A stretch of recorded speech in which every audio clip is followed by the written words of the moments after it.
आगे बढ़े अभी।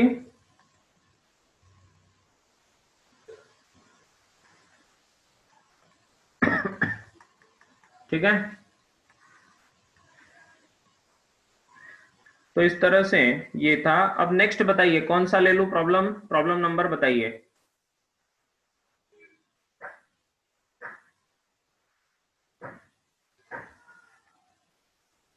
और कौन सा प्रॉब्लम लेना है बोलो।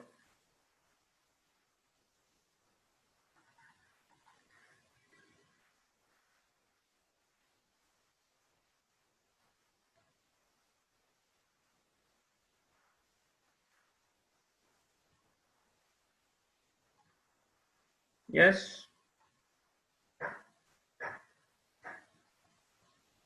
ये आपने ये कर लिया क्या?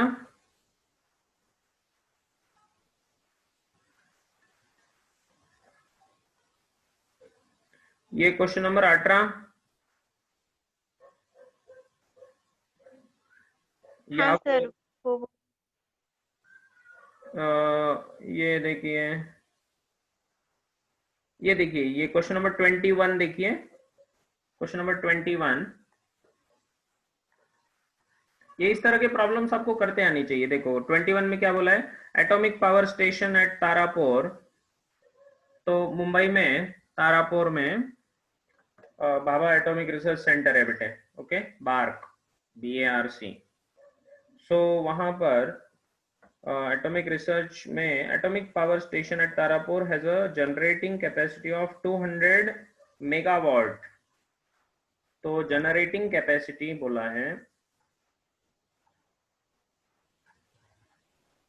जनरेटिंग कैपेसिटी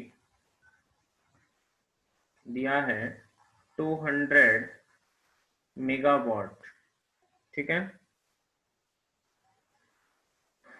अब बोला है the energy generated in a day by the station is, so find energy generated in the day.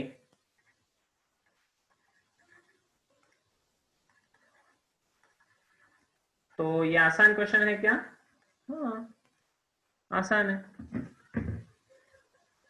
ये जनरेटिंग कैपेसिटी है, इसका मतलब क्या दिया है ये, व्हाट इज दिस?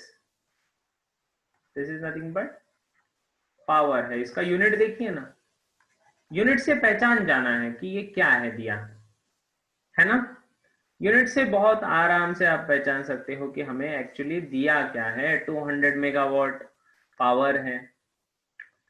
बोला है कि find the energy generated in a day. तो energy generated in a day अगर ढूंढना है तो मतलब वर्क डन ढूंढना है। तो पावर क्या होता है, वर्क डन अपॉन टाइम। इसका मतलब वर्क डन क्या हुआ, पावर इनटू टाइम, सिंपल। तो आप बोलोगे सर टाइम दिया ही नहीं है, दिया है, टाइम दिया है 1 डे। तो पावर कितना, 200 मेगा, मेगा मतलब कितना रे, 10⁶। मेगा मतलब 10⁶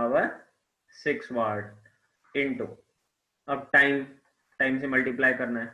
तो 1 डे, तो 1 घंटे में 24 घंटे। क्यों भाई? 24 घंटे, 1 घंटे में 60 मिनट, तो 60 से मल्टीप्लाई करो। 60 मिनट में कितने सेकेंड? 60 सेकेंड। समझ में आया? इसलिए टाइम हो गया 24 सर इंटू। Option D. हाँ ऑप्शन डी। हाँ, बोलो इसका आंसर। कैलकुलेट करके। सर वो होता है 86400 टोटल 24 इंटू 60 इंटू 60। ठीक है।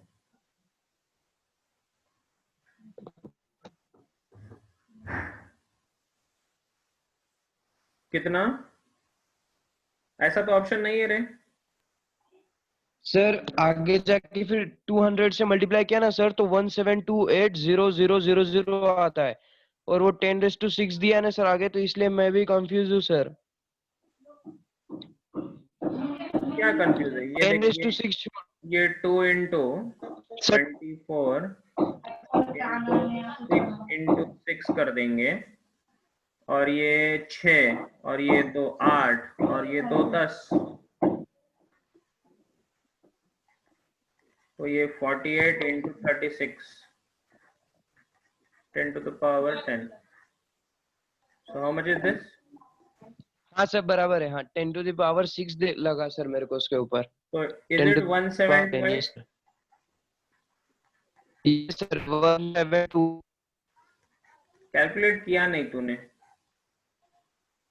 सर मेरा 17280000 आया है, और मेगा वोल्ट तो 10⁶ रहता सर।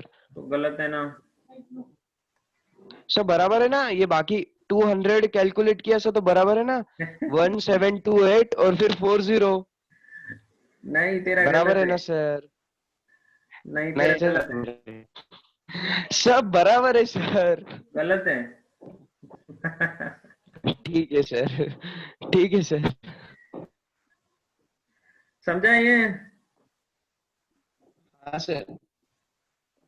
ये और एक क्वेश्चन करते हैं, देखो।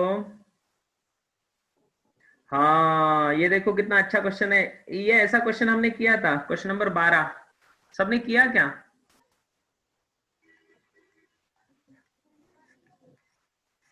क्वेश्चन नंबर 12 चेन वाला क्वेश्चन है। हमने ऐसा क्वेश्चन क्लास में किया है। A chain is held on the frictionless table with 1/3 of its length hanging over the edge. तो ये क्वेश्चन सब लोग करेंगे, तभी मैं रुकूंगा। बड़ा अच्छा क्वेश्चन है सभी के लिए। ये चेन है जो टेबल पे है ऐसे, और इसका हैंगिंग पोर्शन कितना है नीचे? 1/3। ठीक है। सो ये चेन है बेटे, जो रखी हुई है यहाँ पर। 1/3 of its length hanging over the edge, मतलब टोटल लेंथ अगर इसका L है, तो L/3 इतना लेंथ इसका नीचे हैंगिंग है। आपको बोला है कि if the chain has a length L and mass M, इसका लेंथ है L और इसका मास अगर है M, तो आपको पूछा है सर ऑप्शन डी है ना? How much work is required to pull the hanging part back on the table. Sir option D. ठीक है, देखते हैं।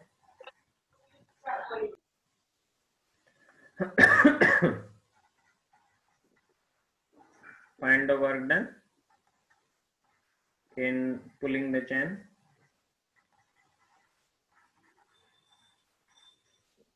back on the table।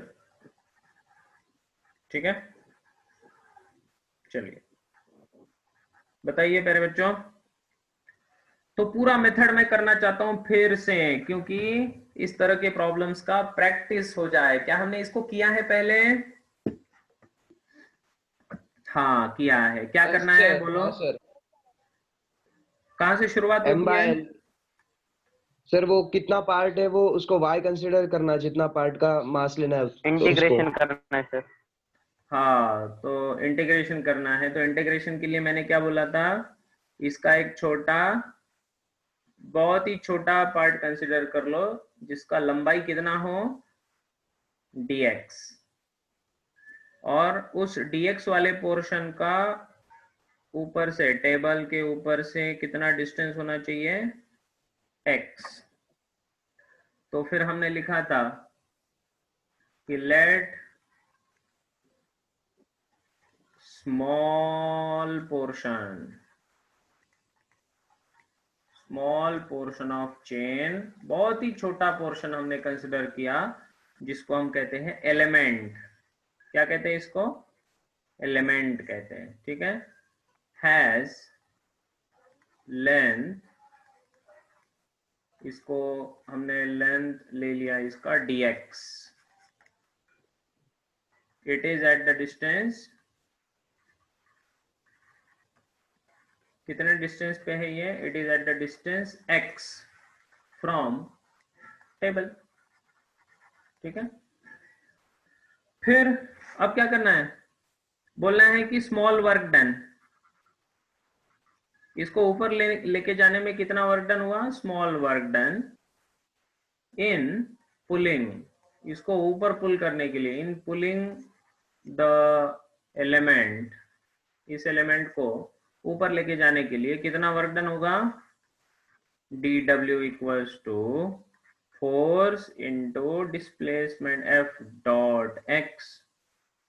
इसको जो ऊपर हमें फोर्स लगाना है वो mg के बराबर लगाना होगा, क्योंकि इसको नीचे mg खींच रहा है, ऊपर जो फोर्स लगेगा वो mg के बराबर होगा, तो इसलिए mg, इसका छोटा मास dm into g into x, इतने डिस्टेंस से ऊपर लेके जाना है, तो इसका जो मास होगा वो कितना होगा, dm, उसका मास dm कंसिडर कर लिया।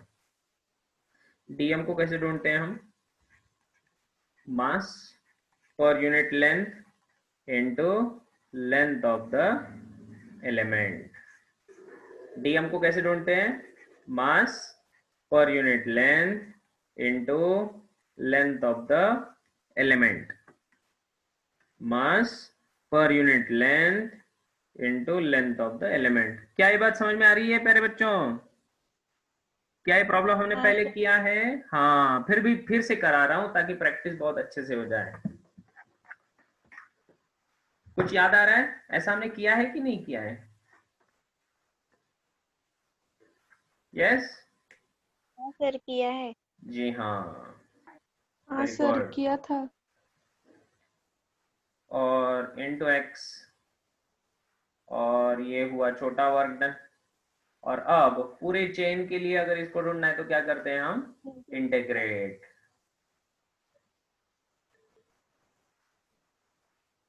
इंटीग्रेट बोथ द साइड्स,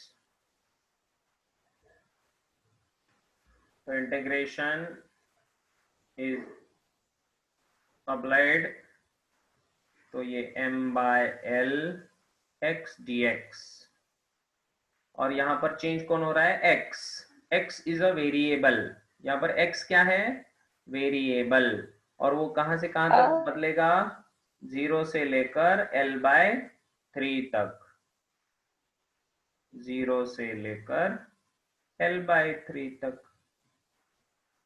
ठीक है। और इसीलिए total work done is equals to m by L बाहर आएगा क्योंकि कांस्टेंट है, integration of x dx from 0 to l/3, और इसीलिए ये बनेगा मास पर यूनिट लेंथ, और इंटीग्रेशन x dx क्या होता है, x टू द पावर 1, बोलिए कौन सा formula, x to the power n plus 1 upon n plus 1। हाँ, x square by 2, x square by 2। शाबाश, तो x 1 plus 1 divided by 1 plus 1, n plus 1 divided by n plus 1 from 0 to l/3, ये बनेगा m by L X square by 2 from 0 to l by 3। अब आगे क्या करना है, upper limit minus lower limit. क्या करना है आगे, upper limit minus lower limit. तो ये बना m by L into X की जगह पर अपर लिमिट l बाय 3 का स्क्वायर बाय 2 है ना, माइनस 0। माइनस 0 क्यों, क्योंकि x की जगह पर 0 तो 0 आ जाएगा, तो कोई लिखने की जरूरत भी नहीं है। तो ये बनेगा this is nothing but m by L L square by 9 into 2। एक l कैंसिल हो जाएगा, आंसर आ जाएगा m into L divide by 18। कुछ समझ में आया? हाँ सर समझा। ml upon 18। अच्छा उसका g रह गया, सॉरी हर जगह मैं g भूल गया, इसके साथ यहाँ पर g जो था वो मैं भूल गया, जी गलती, जी माफी, जी भूल गया जी। कौन भूला?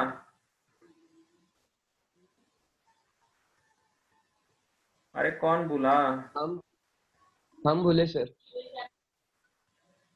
नहीं, इसका आंसर है जी। क्यों जी? हाँ जी जी भूल गया ना, तो भूल गया जी। सर। तो क्या सर, तो क्या भुला आएगा ना, कौन भुला कैसे आएगा? नहीं नहीं, वो आदमी है। हाँ कौन सर भूल ठीक गया? है सर। हाँ सर। क्यों जी? हाँ जी।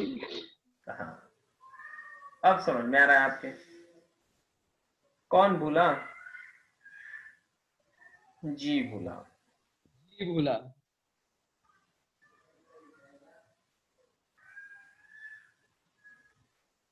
ठीक है, तो इस तरह का यस प्रॉब्लम सर। हमने पहले भी किया था, लेकिन उसको दोबारा से मैंने करके दिखाया। क्यों? क्योंकि हर जगह अपना इंटीग्रेशन वाला ये जो मेथड है, तो इस मेथड को हमने अप्लाई करके कितना वर्क डन होता है, ये work done by variable force है, इसलिए हमने इसको वेरिएबल फोर्स के लिए ढूंढा।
तो शायद आज यहीं रुक जाएंगे, कि और कोई प्रॉब्लम है बताइए।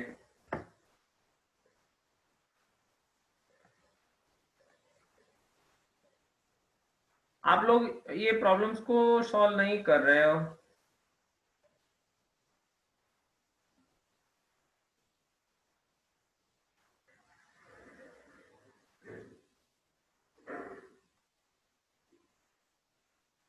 है ना, ऐसा लग रहा है।